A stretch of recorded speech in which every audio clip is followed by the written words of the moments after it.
Takže dnes 12. marca idem presadzať papriku. Tá bola vysielaná 22. januára. Takéto súšty tu už mám presadené. No a ako to asi presadzam. Takže do kelínka si nasypem na dno asi toľkoto substrátu. Teraz vyberiem tú rastlinku. Takže takto som asi vybrala, takéto má korene. Takže to trošičku oberiem.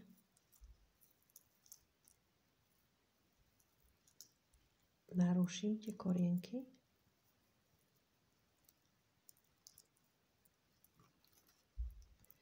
Tak. Takže takto to vložím.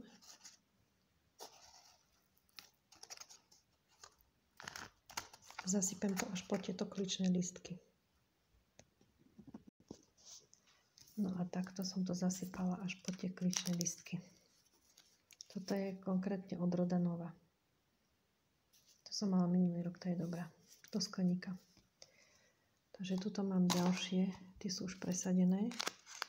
Potom to dobre zalejem. No a budem pokračovať v pestovaní. Tuto mám ešte jednu. Už trčia tie korienky mi trčali. Trošičku vidno.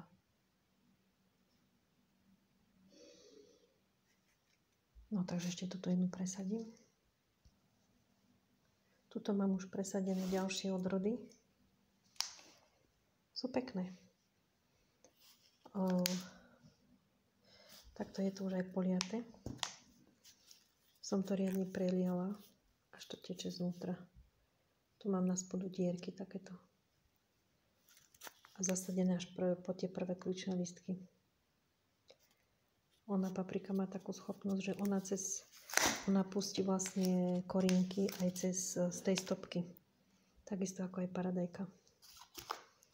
Takže sa vytvorí väčší koreňový systém. Takže toto je zatiaľ všetko.